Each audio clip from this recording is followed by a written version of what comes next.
So financial analysis of financial statements. Chapter ಹೆಸರು analysis of financial statements. Analysis ಅಂದ್ರೆ ಕನ್ನಡದೊಳಗೆ ಏನಪ್ಪ ಅರ್ಥ ವಿಶ್ಲೇಷಣೆ. ಸೊ ವಿಶ್ಲೇಷಣೆ ಅಂದ್ರೆ ಏನು? ಅಭ್ಯಾಸ ಅಥವಾ ಅಧ್ಯಯನ ಮತ್ತು ವಿಶ್ಲೇಷಣೆಗೆ ವ್ಯತ್ಯಾಸ ಏನು? What is the difference between the study and analyze? Analysis ಸಹ ಒಂದು ಪ್ರಕಾರದ ಸ್ಟಡಿ ನೆನಪಿದೆ. It is also a type of study. But deep study, ಆಳವಾದ ಅಧ್ಯಯನ. ಆಳವಾದ ಅಧ್ಯಯನಕ್ಕೆ ನಾವು ಕರಿತೀವಪ್ಪ ಅಂತಂದ್ರೆ ಅನಲೈಸಿಸ್ ಅಂತ ಕರಿತೀವಿ ಅಥವಾ ವಿಶ್ಲೇಷಣೆ ಅಂತ ಕರಿತೀವಿ.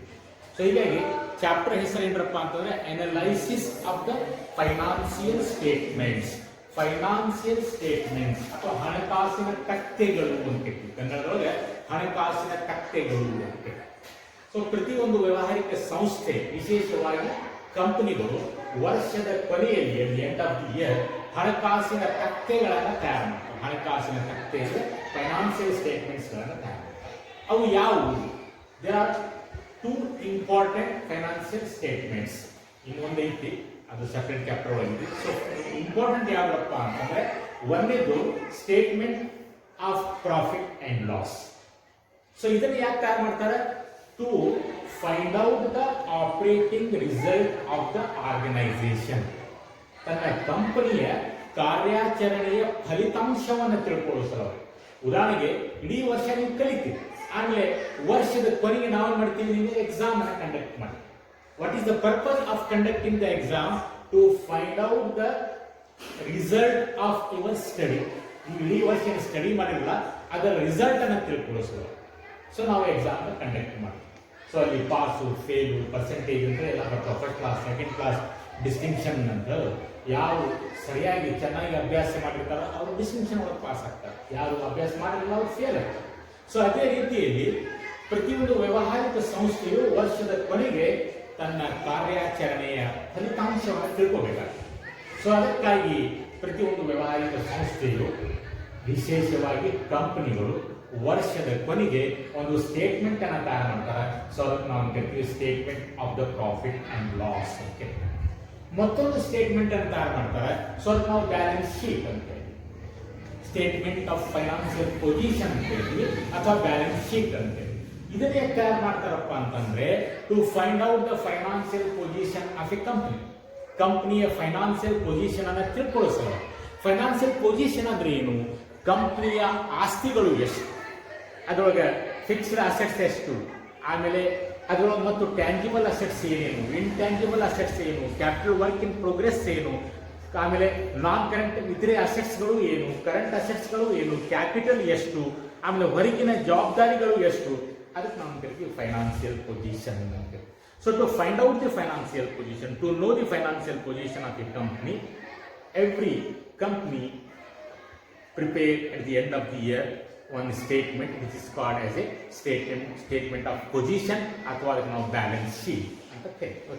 ಸೊ ಹಾಗಾದ್ರೆ both the statement of profit and loss ಮತ್ತು ಸ್ಟೇಟ್ಮೆಂಟ್ ಆಫ್ ಯಾವುದು ಫೈನಾನ್ಸಿಯಲ್ ಪೊಸಿಷನ್ ಅಥವಾ ಬ್ಯಾಲೆನ್ಸ್ ಶೀಟ್ ಅಥವಾ in simple profit and loss statement ಮತ್ತು ಈ ಒಂದು ಬ್ಯಾಲೆನ್ಸ್ ಶೀಟ್, ಇವು ಏನಾಗಿರ್ತಾವಪ್ಪ ಅಂತಂದ್ರೆ these are the summarised financial report ಅಂತ ಹೇಳ್ತೀವಿ. Financial statements are the summarized financial report of the organization. ಒಂದು ಸಂಸ್ಥೆಯ ಸಂಕ್ಷಿಪ್ತಗೊಳಿಸಿದ ವರದಿಗಳು. ಎದರದ್ದು ವರದಿ? ಎದರ ಬಗ್ಗೆ ವರದಿ? ಅದರ ಹಣಕಾಸಿನ ಚಟುವಟಿಕೆಗಳ ಬಗ್ಗೆ ವರದಿ. ಸೊ ಆ ಫೈನಾನ್ಸಿಯಲ್ ಸ್ಟೇಟ್ಮೆಂಟ್ಸ್ ಒಳಗೆ ನಾವು ಆ ಸಂಸ್ಥೆಯ ಕಾರ್ಯಾಚರಣೆಯ ಫಲಿತಾಂಶ ಮತ್ತು ಆ ಸಂಸ್ಥೆಯ ಆರ್ಥಿಕ ಸ್ಥಿತಿಗೆ ಸಂಬಂಧಪಟ್ಟಂತಹ ಮಾಹಿತಿಯನ್ನು ಕೊಡ್ತೀವಿ. So these financial statements includes the contents, includes the information about the operational result of the organization and about the financial position of the organization. Okay.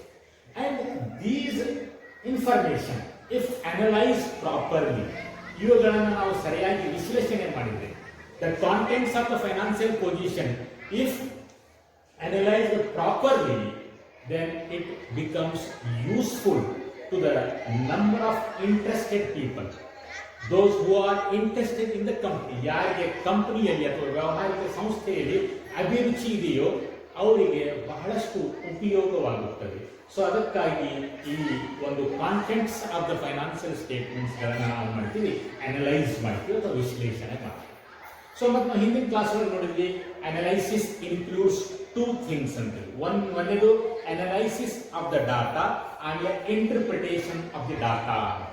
So analysis of the data ಅಂದ್ರೆ ನಾವು ಅದನ್ನು ಕಲ್ತೀವಿ, ಏನು simplification of the data ಅಂದ್ರೆ financial statements ಒಳಗೆ ಏನು data ಇರ್ತದಲ್ಲ, ಮಾಹಿತಿ ಇರ್ತದ, ಅದು ಪ್ರಾಫಿಟ್ ಅಂಡ್ ಲಾಸ್ ಇರ್ಬೋದು ಅಥವಾ ಬ್ಯಾಲೆನ್ಸ್ ಶೀಟ್ ಇರ್ಬೋದು, ಅದರೊಳಗೆ ಇರುವಂತಹ ಡಾಟಾ ಅಥವಾ ಮಾಹಿತಿಯನ್ನ ಸರಳೀಕರಣಗೊಳಿಸಿ ಅದಕ್ಕೆ ನಾವು ಕರಿತೀವಿ analysis of the financial statements ಅಂತ. ಫೈನಾನ್ಷಿಯಲ್ ಸ್ಟೇಟ್ಮೆಂಟ್ಸ್ ಒಳಗೆ ಇರುವಂತಹ ಡಾಟಾ ಸರಳೀಕರಿಸುವುದು ಅಥವಾ ಒಂದು ಸರಳ ಮಾಡುವುದು. ಹೇಗೆ? By following some methods, some procedure, some tools, ಕೆಲವೊಂದು ಟೂಲ್ಸ್ಗಳನ್ನ, ಕೆಲವೊಂದು ಪ್ರೊಸೀಜರ್ಸ್ಗಳನ್ನ, ಕೆಲವೊಂದು ಟೆಕ್ನಿಕ್ಸ್ಗಳನ್ನ ಯೂಸ್ ಮಾಡುವುದರ ಮೂಲಕ ಆ ಡಾಟಾ ನಾವು ಮಾಡ್ತೀವಿ, ಸರಳಗೊಳಿಸ್ತೀವಿ. ಆಮೇಲೆ analysis of financial statements also includes the interpretation ಅಂತ ನಾ ಹೇಳ್ತೀನಿ. ಇಂಟರ್ಪ್ರಿಟೇಷನ್ ಅಂದ್ರೆ ಏನಪ್ಪ ಅಂದ್ರೆ ವ್ಯಾಖ್ಯಾನಿಸುವುದು. ವಿಶ್ಲೇಷಣೆ ಅಂತಂದ್ರೆ ಇದು ಅನಾಲಿಸಿಸ್ ಅಂದ್ರೆ ವಿಶ್ಲೇಷಣೆ, ಆಮೇಲೆ ಇಂಟರ್ಪ್ರಿಟೇಷನ್ ಅಂದ್ರೆ ಏನಪ್ಪ ಅಂದ್ರೆ ವ್ಯಾಖ್ಯಾನಿಸುವುದು. ಅಂತಂದ್ರೆ explaining the meaning of the data, explaining the importance of the data.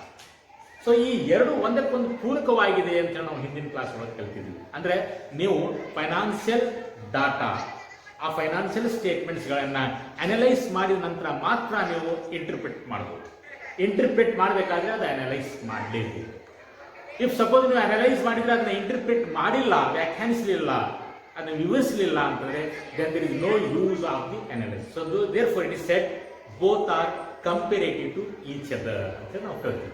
ಆಮೇಲೆ ಅನಲೈಸ್ ಮಾಡೋ ಸಲುವಾಗಿ, ಫೈನಾನ್ಷಿಯಲ್ ಡಾಟಾ ಅನಲೈಸ್ ಮಾಡೋ ಸಲುವಾಗಿ ಫೈನಾನ್ಷಿಯಲ್ ಎಕ್ಸ್ಪರ್ಟ್ಸ್ಗಳು ನಮಗೆ ಕೆಲವೊಂದು ಟೆಕ್ನಿಕ್ಸ್ಗಳನ್ನ ಅಭಿವೃದ್ಧಿಪಡಿಸಿಕೊಟ್ಟಿದ್ದಾರೆ ಅಂತ ನಾ ಹೇಳಿದ್ದೆ, ಹೌದಲ್ಲ?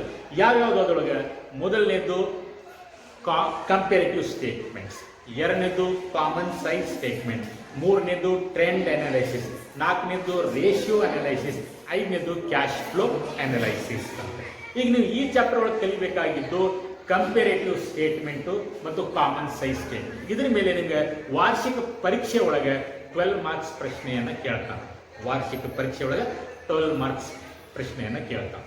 ಈ ಚಾಪ್ಟರ್ ಒಳಗೆ ನಾವು ಕೇವಲ ಕಾಮನ್ ಸೈಜ್ ಸ್ಟೇಟ್ಮೆಂಟು ಮತ್ತು ಕಂಪೇರೇಟಿವ್ ಸ್ಟೇಟ್ಮೆಂಟ್ ಎರಡನ್ನ ಮಾತ್ರ ಇಲ್ಲಿ ನಾವು ಕಲಿತೀವಿ. ಇನ್ನು ಟ್ರೆಂಡ್ ಅನಾಲಿಸಿಸ್ ನಿಮ್ಮ ಸಿಲೆಬಸ್ಸಿಗೆ ಇಲ್ಲ, ಅದನ್ನು ಕಲಿಯುವ ಅವಶ್ಯಕತೆ ಇಲ್ಲ. ಆಮೇಲೆ ನೆಕ್ಸ್ಟ್ ಯಾವುದು ಬಂತು? ರೇಷಿಯೋ ಅನಾಲಿಸಿಸ್, ಅದು ಒಂದು ಸಪ್ರೇಟ್ ಚಾಪ್ಟರ್ ಮಾಡೋಣ, ಅದರ ಮೇಲೆ ಸಹ ಮತ್ತು 12 ಮಾರ್ಕ್ಸ್ ಪ್ರಶ್ನೆ ಇದೆ. ಆಮೇಲೆ ಇನ್ನೊಂದು ಕ್ಯಾಶ್ ಫ್ಲೋ ಅನಾಲಿಸಿಸ್, ಅದು ಸಪ್ರೇಟ್ ಟಾಪಿಕ್ ಮಾಡೋಣ, ಅದರ ಮೇಲೆ 6 ಮಾರ್ಕಿನ ಪ್ರಶ್ನೆ ಇದೆ. ನಾವು ಅದನ್ನ 3ನೇ ಅವಧಿ ಒಳಗೆ ನಾವು ಕಲಿತೀವಿ, ಮುಂದಿನ ಅವಧಿ ಒಳಗೆ ಅದನ್ನು ನಾವು ಕಲಿತೀವಿ. ಹಾಗಾದ್ರೆ ಈ ಅವಧಿ ಒಳಗೆ ನಾವು ಕೇವಲ ಕಲಿಬೇಕಾಗಿದ್ದು ಕೇವಲ ಕಂಪೇರಿಟಿವ್ ಸ್ಟೇಟ್ಮೆಂಟು ಮತ್ತು ಕಾಮನ್ ಸೈಜ್. ಓಕೆ, ಫಸ್ಟಿಗೆ ನಾವು ಬಂದ್ವಿ ಕಂಪೇರಿಟಿವ್ ಸ್ಟೇಟ್ಮೆಂಟ್ ಅಂದ್ರೆ ಏನು. ಸೊ ನೋಡ್ರಿ, ಇಲ್ಲಿ ನೀವು ಫಾರ್ಮೆಟ್ ಹಾಕಿದ್ವಿ ಅಂದ್ರೆ ಫಾರ್ಮೆಟ್ ನಮ್ಮ ಮುಂದ್ಗಡೆ ಇತ್ತು ಅಂತಂದ್ರೆ ಅದನ್ನ ಅರ್ಥ ತಿಳ್ಕೊಳ್ಳಿಕ್ಕೆ ಈಸಿ ಆಗ್ತದೆ.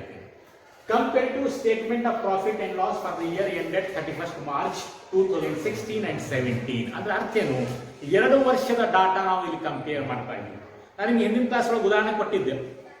ನಾವೇನ್ ಮಾಡ್ತೀವಪ್ಪ ಅಂದ್ರೆ to find out the trend of the performance of our college, ನಮ್ಮ ಕಾಲೇಜಿನ ಸಾಧನೆಯನ್ನ ಅಳೆಯುವ ಸಲುವಾಗಿ ಅದರ ಟ್ರೆಂಡ್ ಹೇಗಿದೆ, ಅದರ ಪ್ರವೃತ್ತಿ ಹೇಗಿದೆ, whether we are going upward, whether we are making progress or we are going downward, ಅದನ್ನು ತಿಳ್ಕೊಳ್ಳೋ ಸಲುವಾಗಿ ನಾವು ಮಾಡ್ತೀರಪ್ಪ ಅಂತಂದ್ರೆ 1 ವರ್ಷದ ರಿಸಲ್ಟ್ ಅನ್ನ ಹಿಂದಿನ ವರ್ಷದ ರಿಸಲ್ಟ್ ಜೊತೆಗೆ ನಾವು ಕಂಪೇರ್ ಮಾಡ್ತೀವಿ. ಈ ವರ್ಷದ ರಿಸಲ್ಟ್ ಅನ್ನ ಹಿಂದಿನ ವರ್ಷದ ರಿಸಲ್ಟ್ ಜೊತೆಗೆ ಕಂಪೇರ್ ಮಾಡ್ತೀವಿ. ಸೇ ಫಾರ್ ಎಕ್ಸಾಂಪಲ್, ಹೋದ ವರ್ಷ 100 ವಿದ್ಯಾರ್ಥಿಗಳಿಗೆ 50 ಮಂದಿ ಪಾಸ್ ಆಗಿದ್ರು. ಈ ವರ್ಷ 100 ವಿದ್ಯಾರ್ಥಿಗಳಿಗೆ 60 ಮಂದಿ ಪಾಸ್ ಆಗಿದ್ದಾರೆ. ಅಂದ್ರೆ 10% ಇನ್ಕ್ರೀಸ್ ಆಗುತ್ತೆ, means we are making progress. ಇಲ್ಲಪ್ಪ, ಹೋದ ವರ್ಷ 80 ಹುಡುಗರು ಪಾಸ್ ಆಗಿದ್ರು, ಈ ವರ್ಷ ಕೇವಲ ಸೇ ಫಾರ್ ಎಕ್ಸಾಂಪಲ್ 60 ಹುಡುಗರು ಪಾಸ್ ಆಗಿದ್ದಾರೆ ಅಂದ್ರೆ we are going downward. ಈ ತರ ನಾವು ಪ್ರವೃತ್ತಿಯನ್ನು ತಿಳ್ಕೊಳ್ಳೋ ಸಲುವಾಗಿ whether we are making progress or we are going backward or downward, ಅದನ್ನು ತಿಳ್ಕೊಳ್ಳೋ ಸಲುವಾಗಿ ನಾವು ಕಾಲೇಜಿನವ್ರು ಏನ್ ಮಾಡ್ತಾರಪ್ಪ ಅಂತಾರೆ, ಪ್ರತಿ ವರ್ಷ ರಿಸಲ್ಟ್ ಅನ್ನು ಹಿಂದಿನ ವರ್ಷದ ರಿಸಲ್ಟ್ ಜೊತೆಗೆ ಕಂಪೇರ್ ಮಾಡಿ. ಸೊ ಅದೇ ರೀತಿ ವ್ಯವಹಾರಿಕ ಸಂಸ್ಥೆಗಳು ಸಹ ಏನ್ ಮಾಡ್ತಾರ, ತಮ್ಮ ಒಂದು ಸಾಧನೆಯನ್ನ ತಿಳ್ಕೊಳ್ಳೋ ಸಲುವಾಗಿ whether we are making profit, whether we are making progress, whether we are going upward or downward, ಅದನ್ನು ತಿಳ್ಕೊಳ್ಳೋ ಸಲುವಾಗಿ ಅವ್ರು ಮಾಡ್ತಾರ, ಪ್ರತಿ ವರ್ಷ ಅವರು ಆ ವರ್ಷದ ಈ ಒಂದು statement of profit and loss ಇರ್ಬೋದು ಅಥವಾ ಬ್ಯಾಲೆನ್ಸ್ ಶೀಟ್ ಇರ್ಬೋದು, ಅದರೊಳಗೆ ಇರುವಂತಹ ಕಾಂಪೋನೆಂಟ್ಸ್ಗಳನ್ನು, ಘಟಕಗಳನ್ನು ಹಿಂದಿನ ವರ್ಷದ ಘಟಕಗಳ ಜೊತೆಗೆ ಏನು ಮಾಡ್ತಾರೆ, ಕಂಪೇರ್ ಮಾಡ್ತಾರೆ. ಕಂಪೇರ್ ಮಾಡಿ ಎಷ್ಟು ಡಿಫ್ರೆನ್ಸ್ ಆಗಿದೆ, ಎಕ್ಸಾಕ್ಟ್ ಡಿಫ್ರೆನ್ಸ್ ಎಷ್ಟಾಗಿದೆ, ಆಮೇಲೆ ಅದನ್ನು ಪರ್ಸೆಂಟೇಜ್ ಒಳಗೆ ಕನ್ವರ್ಟ್ ಮಾಡ್ತಾರೆ. ನೋಡಿ ಇಲ್ಲಿ ಫಾರ್ಮುಲಾ ಬರೆದಿದ್ದೀನಿ. ಫಸ್ಟ್ ಕಾಲಮ್ ಒಳಗೆ ಪರ್ಟಿಕ್ಯುಲರ್ಸ್ ಅಂತ ಐತಿ, ಸೆಕೆಂಡ್ ಕಾಲಮ್ ಒಳಗೆ 2016 ಅಂತ ಕೊಟ್ಟೀನಿ. ಸೊ ನಿಮಗೆ ಕ್ವಶನ್ ಒಳಗೆ 2016 ಒಳಗೆ ಫಿಗರ್ಸ್ ಏನೇನು ಇತ್ತು, ಏನೇನು ಡಾಟಾ ಇತ್ತು, ಮಾಹಿತಿ ಕೊಟ್ಟಾನ ಕ್ವಶನ್ ಒಳಗೆ. ಆಮೇಲೆ 2017 ಫಿಗರ್ಸ್ ಅನ್ನು ಕೊಟ್ಟಿದ್ದ, ಅದನ್ನು ನಾವು ಇಲ್ಲಿ ಬರೀತೀವಿ. ನಾವು ಮಾಡಬೇಕಾಗಿತ್ತು ಇವೆಲ್ಲ. ನಿಮಗೆ ಕ್ವಶನ್ ಒಳಗೆ ಈ 3 ಮಾಹಿತಿ ಕೊಟ್ಟ, ಸಾಮಾನ್ಯವಾಗಿ ರೆಡಿಮೇಡ್ ಬರ್ತಾನೆ. ಫೈನಾನ್ಷಿಯಲ್ ಸ್ಟೇಟ್ಮೆಂಟ್ ಅನ್ನ ನಿಮಗೆ ರೆಡಿಮೇಡ್ ತಯಾರು ಮಾಡ್ಕೊಡ್ತಾರ. ಆಮೇಲೆ ಹೋದ ವರ್ಷ ಎಷ್ಟು ಫಿಗರ್ ಇತ್ತು, ಹೋದ ವರ್ಷ ಏನು ವ್ಯಾಲ್ಯೂಸ್ ಇತ್ತು, ಈ ವರ್ಷ ಏನು ವ್ಯಾಲ್ಯೂಸ್ ಅದು ರೆಡಿಮೇಡ್ ಕೊಡ್ತಾನೆ. ಅವೆಲ್ಲ ತಿಳ್ಕೊಳ್ಳು. ಒಂದು ವೇಳೆ ಆರ್ಡರ್ ಸರಿ ಇದ್ದಿಲ್ಲ, ಕೆಲವೊಮ್ಮೆ ಆರ್ಡರ್ ತಪ್ಪಿಸ್ತಾನೆ. ಯಾಕಂದ್ರೆ ನಾನು ಏನು ಹೇಳಿದ್ದೆ, ಕಂಪನಿ ಒಳಗೆ ನಾವು ಫೈನಲ್ ಅಕೌಂಟ್ಸ್ ಅನ್ನ ಆರ್ಡರ್ ಪ್ರಕಾರ ತಯಾರು ಮಾಡಬೇಕು ಅಂತ ಅದಕ್ಕೊಂದು ಫಾರ್ಮೆಟ್ ಮಾಡಿದ್ವಿ. ಅದಲ್ಲ statement of profit and loss ಇರಲಿ ಅಥವಾ ಬ್ಯಾಲೆನ್ಸ್ ಶೀಟ್ ಇರಲಿ, ಅದಕ್ಕೊಂದು ಫಾರ್ಮೆಟ್ ಮಾಡಿದ್ದಿದೆ. ಆ ಫಾರ್ಮೆಟ್ ಪ್ರಕಾರ ನಾವು ಬಿಡಿಸ್ಬೇಕು. ಅದಲ್ಲ, ಫಾರ್ ಎಕ್ಸಾಂಪಲ್ ಬ್ಯಾಲೆನ್ಸ್ ಶೀಟ್ ಒಳಗೆ ಏನಾಗ್ತದೆ, ಫಸ್ಟಿಗೆ ಇಕ್ವಿಟೀಸ್ ಅಂಡ್ ಲ್ಯಾಬಿಲಿಟೀಸ್ ಅಂತ ಅದನ್ನ ಬರೀಬೇಕು ನಾವು. ಅದು ಮೊದಲನೇ ಹೆಡ್ಡಿಂಗ್ ಯಾವುದು, ಶೇರ್ ಹೋಲ್ಡರ್ಸ್ ಫಂಡ್. ನಾವು ಶೇರ್ ಹೋಲ್ಡರ್ಸ್ ಫಂಡ್ ಬರೀತೀವಿ. ಮತ್ತು ಶೇರ್ ಹೋಲ್ಡರ್ ಫಂಡ್ ಒಳಗೆ ಏನು ಬರ್ತೈತಿ, ಶೇರ್ ಕ್ಯಾಪಿಟಲ್ ಅಂತ ಬರ್ತೈತಿ, ರಿಸರ್ವ್ ಅಂಡ್ ಸರ್ಪ್ಲಸ್ ಅಂತ ಬರ್ತೈತಿ. ಹೌದಲ್ಲ. ಆಮೇಲೆ ಮೂರನೇದು ಯಾವುದು, ಅಪ್ಲಿಕೇಶನ್ ಮನಿ ರಿಸೀವ್ಡ್ ಆಗಿನ ಶೇರ್ ವಾರಂಟ್ ಅಂತ ಬರ್ತೀವಿ. ಅದೇ ಪ್ರಕಾರ ಅದೇ ಕ್ರಮವನ್ನು ನಾವು ಅನುಸರಿಸಬೇಕಾಗಿದೆ. ನಿಮಗೆ ಕ್ವಶನ್ ಒಳಗೆ ಪೂರ್ತಿ ರೆಡಿಯಾಗಿ ಕೊಟ್ಟಿರ್ತಾನೆ. ಕೆಲವೊಮ್ಮೆ ಮೇಲಿನ ಕೆಳಗೆ, ಕೆಳಗಿನ ಮೇಲ್ ಮಾಡಿರ್ತಾನೆ. ಸೊ ಅವಾಗ ಏನು ಮಾಡ್ಬೇಕಪ್ಪ ಅಂತಂದ್ರೆ ಅದನ್ನ ಸರಿಯಾಗಿ ಜೋಡಿಸ್ಕೋಬೇಕು, ಅದು ಕ್ರಮಬದ್ಧವಾಗಿ ಬರ್ಕೋಬೇಕು. ಸೊ ಅದಕ್ಕೆ ನಾನು ಹೇಳಾಕ್ತಿದ್ದೆ, ಯಾರಿಗೆ ಹಿಂದಿನ ಚಾಪ್ಟರ್ ಸಂಪೂರ್ಣವಾಗಿ ಅರ್ಥ ಆಗಿರ್ತಿ, ಯಾರಿಗೆ ಫಾರ್ಮೆಟ್ಸ್ ಬ್ಯಾಹಟ್ ಆಗಿದಾವ, ಅವರು ಈ ಒಂದು ಚಾಪ್ಟರ್ ಒಳಗೆ ಈ ಕ್ವಶನ್ಸ್ಗಳನ್ನು ಈಸಿಯಾಗಿ ಬಿಡಿಸ್ಬೋದು. ಯಾಕಂದ್ರೆ ಫಾರ್ಮೆಟ್ ಬೇಕೇ ಬೇಕು. ಫಾರ್ಮೆಟ್ ನೀವು ಯಾರು ಇನ್ನೂ ಬ್ಯಾಹಟ್ ಹಾಕಿಲ್ಲ, ಫಾರ್ಮೆಟ್ ಅನ್ನು ಸರಿಯಾಗಿ ಇನ್ನೊಮ್ಮೆ ಬ್ಯಾಹಟ್ ಹಾಕಿ. ಈ ಫಾರ್ಮೆಟ್ ಅನ್ನು ಬ್ಯಾಹಟ್ ಹಾಕಿದ್ರೆ ಅಂದರೆ ಹಿಂದಿನ ಚಾಪ್ಟರ್ ಒಳಗೆ 6 ಮಾರ್ಕ್ಸಿನ ಪ್ರಶ್ನೆ, ಅಲ್ಲಿನೂ ನೀವು ಮಾರ್ಕ್ಸ್ ಅನ್ನ ತಗೋಬಹುದು, ಆಮೇಲೆ ಇಲ್ಲಿನೂ ನೀವು ಮಾರ್ಕ್ಸ್ ತಗೋಬಹುದು. ಸೊ ಅದಕ್ಕಾಗಿ ಫಾರ್ಮೆಟ್ಸ್ ಆರ್ ವೆರಿ ಇಂಪಾರ್ಟೆಂಟ್. ಅಷ್ಟೇ ಅಲ್ಲ, ಮತ್ತು ಅದ್ರ ಮೇಲೆ ಪ್ರಾಕ್ಟಿಕಲ್ ಕ್ವಶನ್ ಫಾರ್ಮೆಟ್ ನೋಡಿ. ಪ್ರಾಕ್ಟಿಕಲ್ ಕ್ವಶನ್ 5 ಮಾರ್ಕ್ಸ್ ಇದೆ. ಹಿಂದಿನ ಚಾಪ್ಟರ್ ಒಳಗೆ 6 ಮಾರ್ಕಿನ ಪ್ರಶ್ನೆ ಕೇಳ್ತಾನೆ, ಇಲ್ಲಿ ಮತ್ತೆ 12 ಮಾರ್ಕಿನ ಪ್ರಶ್ನೆ ಕೇಳ್ತಾನೆ. ಎಷ್ಟಾಯ್ತು? 6 + 5 11, 11 + 12 23 ಮಾರ್ಕ್ಸ್ ಆಗುತ್ತೆ. ಬರೀ 2 ಚಾಪ್ಟರ್ ಮೇಲೆ ನೀವು 23 ಮಾರ್ಕ್ಸ್ ತಗೋಬೇಕು. ಸೊ ಹೀಗಾಗಿ ಇದಕ್ಕೆ ಜಾಸ್ತಿ ಇಂಪಾರ್ಟೆನ್ಸ್ ಕೊಡ್ರಿ. Be serious. ಎಲ್ಲ ಫಾರ್ಮೆಟ್ಗಳನ್ನು ಬಾಯ್ ಹಾಕೊಡ್ರಿ. ಬಾಯ್ ಹಾಕೊಂಡು ನೀವು ನಂತರ ಇದನ್ನು ಬಿಡಿಸಿರಿ, ನಿಮಗೆ ಈಸಿ ಆಗುತ್ತೆ. ಓಕೆ, ಹಾಗಾದ್ರೆ ಫಸ್ಟಿಗೆ ನಾವು ಈಗ ಕಂಪೇರಿಟಿವ್ ಸ್ಟೇಟ್ಮೆಂಟ್ ಮೀನಿಂಗ್ ನೋಡ್ತಾ ಇದ್ವಿ. ಸೊ ಬರ್ದೇ ನೋಡಿ, comparative statements are the statement prepared to identify the direction of changes and also the trends in the different indicators of performance. Indicator of performance ಅಂದ್ರೆ ಏನು ಅಂತ ಕನ್ನಡದಲ್ಲಿ ಬರೆದಿನಿ, ಕಾರ್ಯಕ್ಷಮತೆಯ ಸೂಚಕಗಳು ಅಂತ. ಕಾರ್ಯಕ್ಷಮತೆಯ ಸೂಚಿಕೆಗಳು ಆಫ್ ಎನ್ ಆರ್ಗನೈಸೇಷನ್. ಸೊ ಪ್ರತಿಯೊಂದು ಸಂಸ್ಥೆಯಲ್ಲಿ ಕಾರ್ಯಕ್ಷಮತೆಯ ಸೂಚಕಗಳು ಅಂತ ಇರ್ತಾವೆ. ಉದಾಹರಣೆಗೆ ಅವು ಯಾವುವು? Sales is the indicator of performance. ಈಗ ನಮಗೆ ನಿಮ್ಮ ಇಂಡಿಕೇಟರ್ ಆಫ್ ಪರ್ಫಾರ್ಮೆನ್ಸ್ ಏನಪ್ಪ ಅಂತಂದ್ರೆ, ನಾವು ಎಕ್ಸಾಮ್ ಅನ್ನ ಕಂಡಕ್ಟ್ ಮಾಡ್ತೀವಿ. ಕಂಡಕ್ಟ್ ಮಾಡಿ ಇಂಗ್ಲಿಷ್ ಒಳಗೆ ಎಷ್ಟು ಮಾರ್ಕ್ಸ್ ತಗೊಂಡ, ಕನ್ನಡ ಒಳಗೆ ಎಷ್ಟು ಮಾರ್ಕ್ಸ್ ತಗೊಂಡ. So that is the indicator of the performance. ಹೌದಲ್ಲ. ಸಪೋಸ್ ನೀವು ಇಂಗ್ಲಿಷ್ ಒಳಗೆ 35 ತಗೊಂಡ್ರಿ, ಕನ್ನಡ ಒಳಗೆ 80 ತಗೊಂಡ್ರಿ, ಅವಾಗ ನಾವೇನು ಹೇಳ್ತೀವಿ, ಇವ್ನು ಇಂಗ್ಲಿಷ್ ಭಾಳ ಪೂವರ್ ಐತಿ, ಇವ್ನು ಕನ್ನಡ ಭಾಳ ಚಲೋ ಐತಿ. So these are the indicator of the performance. ಅದೇ ತರ ಸಂಸ್ಥೆ ಒಳಗೂ ಸಹ ಇಂಡಿಕೇಟರ್ ಆಫ್ ದ ಪರ್ಫಾರ್ಮೆನ್ಸ್ ಇರ್ತಾವೆ. ಅವು ಯಾವ? ಮೇನ್ ಉದಾಹರಣೆಗೆ sales is the indicator of the performance, ಅಥವಾ employees benefit expenses indicator of the performance, net operating expenses indicator of the performance. ಆ ಇಂಡಿಕೇಟರ್ ಆಫ್ ಪರ್ಫಾರ್ಮೆನ್ಸ್ ಒಳಗೆ ಆಗುವಂತಹ ಬದಲಾವಣೆಯನ್ನ, ಆ ಬದಲಾವಣೆಯ ಪ್ರವೃತ್ತಿಯನ್ನ ತಿಳ್ಕೊಳ್ಳೋ ಸಲುವಾಗಿ ನಾವು ಏನು ಸ್ಟೇಟ್ಮೆಂಟ್ ತಯಾರು ಮಾಡ್ತೀವಲ್ಲ, ಆ ಸ್ಟೇಟ್ಮೆಂಟ್ಗೆ ನಾವು ಕಂಪೇರಿಟಿವ್ ಸ್ಟೇಟ್ಮೆಂಟ್ ಅಂತ ಕರಿತೀವಿ. ಕಂಪೇರಿಟಿವ್ ಸ್ಟೇಟ್ಮೆಂಟ್ ಒಳಗೆ ಕಳೆದ ವರ್ಷದ ವ್ಯಾಲ್ಯೂಸ್ಗಳನ್ನ ಈ ವರ್ಷದ ವ್ಯಾಲ್ಯೂಸ್ ಜೊತೆಗೆ ಕಂಪೇರ್ ಮಾಡಿ, ಹೋಲಿಕೆ ಮಾಡಿ, ವ್ಯತ್ಯಾಸವನ್ನು ಕಂಡುಹಿಡಿದು ಅದನ್ನ ಪರ್ಸೆಂಟೇಜ್ ರೂಪದಲ್ಲಿ ನಾವು ಕನ್ವರ್ಟ್ ಮಾಡ್ತೀವಿ. ಅದಕ್ಕೆ ನಾವು ಕರಿತೀವಿ ಕಂಪೇರಿಟಿವ್ ಸ್ಟೇಟ್ಮೆಂಟ್ಸ್ ಅಂತ ಕರಿತೀವಿ. ಆ ಕಂಪೇರಿಟಿವ್ ಸ್ಟೇಟ್ಮೆಂಟ್ ಬ್ಯಾಲೆನ್ಸ್ ಶೀಟ್ ಇರ್ಬೋದು ಅಥವಾ ಅದು ಪ್ರಾಫಿಟ್ ಅಂಡ್ ಲಾಸ್ ಇರ್ಬೋದು. ಈಗ ನಾವು ಇದ್ರ ಮೇಲೆ ಒಂದು ಕ್ವಶನ್ ಅನ್ನು ಬಿಡಿಸೋಣ. ಸೊ ಕ್ವಶನ್ ನಂಬರ್ ಯಾವ್ದು? 1. ಸೊ ಕ್ವಶನ್ ನಂಬರ್ 1 ಅನ್ನ ಎಲ್ಲ ನೀವು ಬರ್ಕೋಬೇಕು. ಕ್ವಶನ್ ನಂಬರ್ 1 ಬರ್ಕೊಂಡ ನಂತರ ನಾವು ಅದನ್ನ ಬಿಡಿಸೋಣ.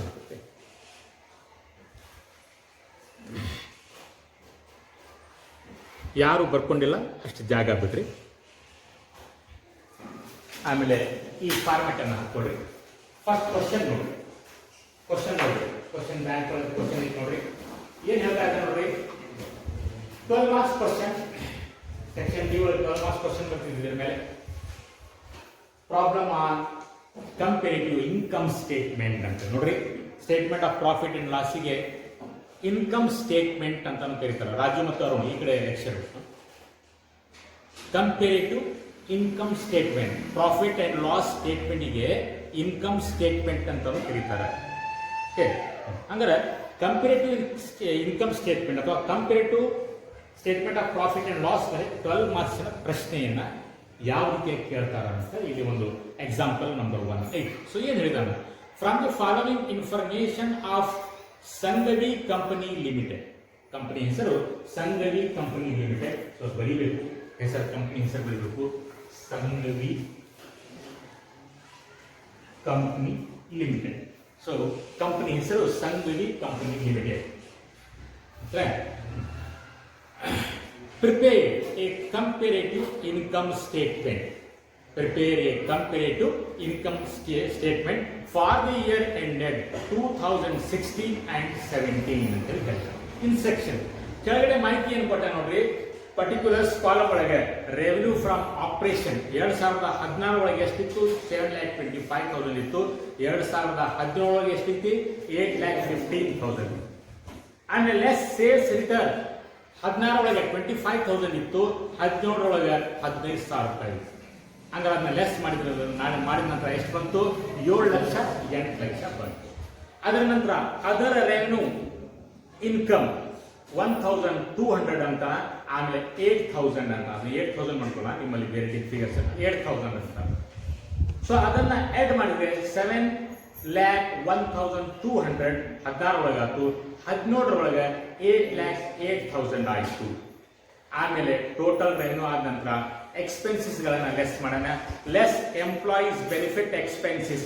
5,95,000 2016 ಒಳಗೆ ಆಮೇಲೆ 6,15,000 2017 ಒಳಗೆ ಆಮೇಲೆ ಡಿಪ್ರಿಸಿಯೇಷನ್ 12,700 12,500 ಫೈನಾನ್ಸಿಯಲ್ ಎಕ್ಸ್ಪೆನ್ಸಸ್ 23,000 ಇತ್ತು 17 ಒಳಗೆ 24,000 ಇತ್ತು ಅದರ್ ಎಕ್ಸ್ಪೆನ್ಸಸ್ 1,500 ಇತ್ತು 17 ಒಳಗೆ 2,000 ರೂಪೀಸ್ ಇತ್ತು ಹಾಗಾದ್ರೆ ಟೋಟಲ್ ಎಕ್ಸ್ಪೆನ್ಸಸ್ 16 ಒಳಗೆ 6,32,200 ಇತ್ತು 17 ಒಳಗೆ 6,53,500 ಇತ್ತು ಆಮೇಲೆ ಪ್ರಾಫಿಟ್ ಬಿಫೋರ್ ಟ್ಯಾಕ್ಸ್ ಎಷ್ಟೈತಿ 69,000 1,54,000 ಇಷ್ಟು ಮಾಹಿತಿಯನ್ನು ಕೊಟ್ಟಾನ ಸೊ ನೀವೇನ್ ಮಾಡ್ತೀರಪ್ಪ ಅಂತಂದ್ರೆ ಇದೇ ಪರ್ಟಿಕ್ಯುಲರ್ಸ್ ಮತ್ತು ವ್ಯಾಲ್ಯೂಸ್ಗಳನ್ನ ಈ ಫಾರ್ಮೆಟ್ ಒಳಗೆ ತುಂಬಿ okay so as it is ಯಾಕಂದ್ರೆ ರೆಡಿ ಮಾಡಿ ಕೊಟ್ಟಾರ ನೀವು ಏನ್ ಮಾಡೋ ಅವಶ್ಯಕತೆ ಇಲ್ಲ ಸೊ ಹೆಂಗ್ ಕೊಟ್ಟಾರ ಹಂಗೆ ತುಂಬ್ಕೊಂತ ಬರುತ್ತೆ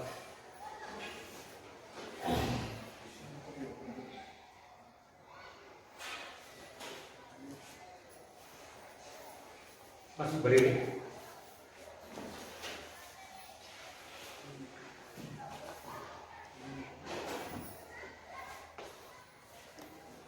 ಫಸ್ಟ್ ಏನಂತಪ್ಪ ರೆವೆನ್ಯೂ ಫ್ರಮ್ ಆಪರೇಷನ್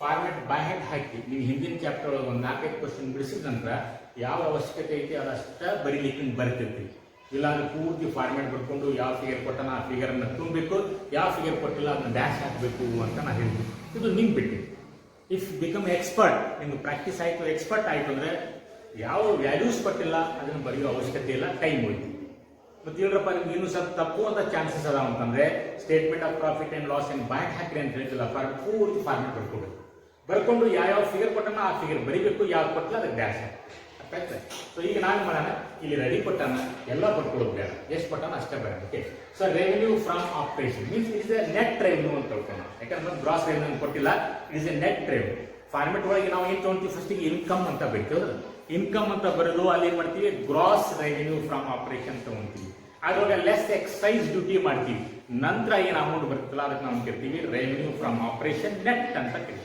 ಆದ್ರೆ ಇಲ್ಲಿ ಆ ಥರ ನಿಮ್ಗೆ ವರ್ಗೀಕರಣ ಮಾಡಿಕೊಡ್ತಿಲ್ಲ ಡೈರೆಕ್ಟ್ ಆಗಿ ರೆವೆನ್ಯೂ ಫ್ರಮ್ ಆಪರೇಷನ್ ಅಂತ ಕೊಟ್ಟಾನ ಸೊ ಇದನ್ನ ನೆಟ್ ರೆವೆನ್ಯೂ ಫ್ರಮ್ ಆಪರೇಷನ್ ಅಂತ ತಿಳ್ಕೊಳ್ಳೋಣ ಓಕೆ ಸೊ ಅಂದ್ರೆ ರೆವೆನ್ಯೂ ಫ್ರಮ್ ಆಪರೇಷನ್ ಬ್ರಾಕೆಟ್ ಒಳಗೆ ನೆಟ್ ನೋಡ್ರಿ ಮೇಲಿಂದ ಏನು 3 ಐಟಮ್ಸ್ ಇದ್ವಲ್ಲ ಬರೆಯೋದು ಉಳಿತು ಇಲ್ಲ ನೀವೆಲ್ಲ ಬರ್ಕೊಂಡು ಬರ್ಬೇಕು ಅಂತೇಳಿ ಗ್ರಾಸ್ ರೆವೆನ್ಯೂ ಫ್ರಮ್ ಆಪರೇಷನ್ ಇದು ಫಿಗರ್ ಬರೀಬೇಕಾಗಿತ್ತು 7,25,000 8,15,000 ಮತ್ತು ಲೆಸ್ ಎಕ್ಸೈಸ್ ಡ್ಯೂಟಿ ಕೊಟ್ಟಿಲ್ಲ, ಡ್ಯಾಶ್ ಹಾಕಬೇಕಾಗಿತ್ತು. ಆಮೇಲೆ ಅಮೌಂಟನ್ನು ಬೆಳೆದು ನಾವು ಅದನ್ನೆಲ್ಲ ಏನು ಮಾಡಿದ್ವಿ, ಸ್ಕಿಪ್ ಮಾಡಿ ಡೈರೆಕ್ಟ್ ಆಗಿ ರೆವೆನ್ಯೂ ಫ್ರಮ್ ಆಪರೇಷನ್ ನೆಟ್ ಅಂತ ಬರ್ತದೆ. 2017 ಎಷ್ಟಿತ್ತು ನೋಡ್ರಪ್ಪ, 7,25,000. ಈಗ 2017 ಈ ವರ್ಷ 2017 ಅಂತ ತಿಳ್ಕೊಬೇಕು. ಯಾಕಂದ್ರೆ ಈ ಕ್ವಶನ್ ಬ್ಯಾಂಕ್ ಪ್ರಿಂಟ್ ಆಗಿದ್ದು 2017, ಅವ್ರು 16-17 ಅಂತ ಕೊಟ್ಟ. ಹೊಸ ಬುಕ್ ಇರ್ತಿದ್ರೆ ಅವನ್ ಮಾಡ್ತಿದ್ದ 2021 ಅಂತ. ಓಕೆ, ಸೊ ಈ ವರ್ಷ 2017 ಕರೆಂಟ್ ಇಯರ್ ಅಂತ ನೀವು ಊಹೆ ಮಾಡ್ಬೋದು. ಯಾಕಂದ್ರೆ ನಿಮಗೆ ಕ್ವಶನ್ ಸಾಲ್ವ್ ಮಾಡಲಿಕ್ಕೆ ಈಸಿ ಆಗಿದೆ. ಓಕೆ, ಹಾಗಾದ್ರೆ ಈ ವರ್ಷ ಎಷ್ಟಾಗಿದ್ರಪ್ಪ ರೆವೆನ್ಯೂ ಫ್ರಮ್ ಆಪರೇಷನ್ 8,15,000. 8,15,000. ಆ ಮುಂದಿನ ಇಯರ್ ನಾವು ಆಮೇಲೆ ತುಂಬ. ಓಕೆ, ನೆಕ್ಸ್ಟ್ ಏನಾಗ್ತದೆ ನೋಡ್ರಿ, ಲೆಸ್ ಸೇಲ್ಸ್ ರಿಟರ್ನ್. ಪಟಾನ ಫಿಗರ್ ಎಷ್ಟಪ್ಪ, ಹೋದ ವರ್ಷ 25,000 ರೂಪಾಯಿ ಇತ್ತು, ಈ ವರ್ಷ ಎಷ್ಟೈತಿ 15,000 ರೂಪಾಯಿ. ಹಂಗಾರೆ ಅದನ್ನ ಲೆಸ್ ಮಾಡಿದ್ರೆ ಇಲ್ಲಿ ಎಷ್ಟು ಬಂತು, 7 lakh ಬಂತು, ಇಲ್ಲಿ 8 lakh ಬಂತು.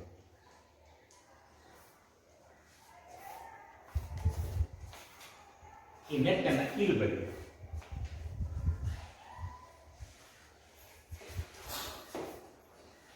ರೆವೆನ್ಯೂ ಫ್ರಮ್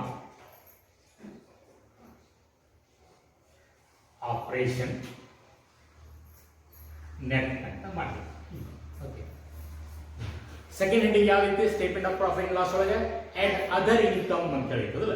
ಸೊ ಇಲ್ಲಿ ಕೊಟ್ಟಾರ ಅದರ್ ಇನ್ಕಮ್ ಅಲ್ಲ. So add other income.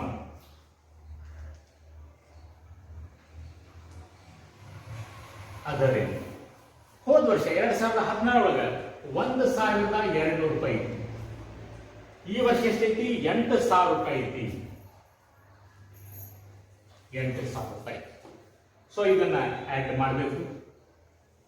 Add ಮಾಡಿದ್ರೆ 7,01,200, 8,08,000. ಸೊ ಇದಕ್ಕೆ ಏನಂತ ಕರಿತೀರಪ್ಪ ನಾವು, ಏನು ಕರಿತೀವಿ, revenue from operation net add other income. ಈ ಟೋಟಲ್ ಏನು ಕರಿತೀವಿ, ಟೋಟಲ್ ರೆವೆನ್ಯೂ ಅಂತ ಕರಿತೀವಿ. ಸೊ ಇದು ಬರೀ ಟೋಟಲ್ ರೆವೆನ್ಯೂ.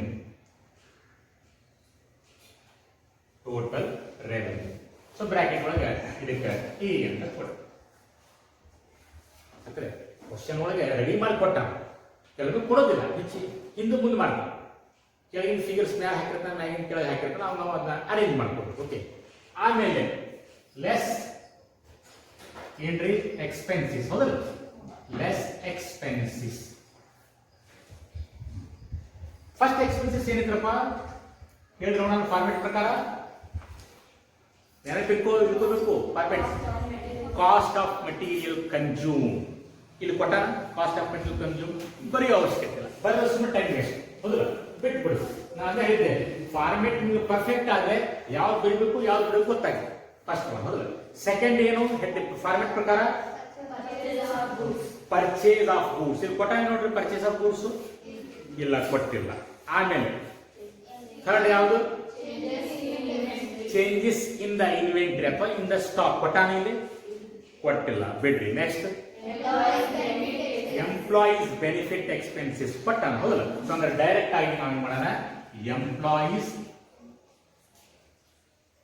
Benefit expenses. ನೋಡ್ರಿ, ನಾವು ಮೇಲೆ 2-3 ಹಾಸ್ಬಿಟ್ಟು ಸ್ಕಿಪ್ ಮಾಡಿಬಿಟ್ಟು, ಯಾವುದು cost of material consumer skip ಮಾಡಿ, ಯಾಕಂದ್ರೆ ಇಲ್ಲಿ ಕೊಟ್ಟಿಲ್ಲ ಮಾಹಿತಿ. ನೆಕ್ಸ್ಟ್ ಯಾವ್ದು ಬಿಟ್ವಿ, purchase of the stock in trade ನಾವು ಸ್ಕಿಪ್ ಮಾಡಿದ್ವಿ. ಆಮೇಲೆ ಚೇಂಜಸ್ ಇನ್ ದ ಇನ್ವೆಂಟರಿ ಅವಶ್ಯಕತೆ ಇಲ್ಲ, ಬಿಟ್ವಿ. ಡೈರೆಕ್ಟ್ ಆಗಿ ಎಂಪ್ಲಾಯೀಸ್ ಬೆನಿಫಿಟ್ ಎಕ್ಸ್ಪೆನ್ಸಸ್ ಬರುತ್ತೆ. ನೆಕ್ಸ್ಟ್ ಯಾವ್ದು ನೋಡ್ರಿ,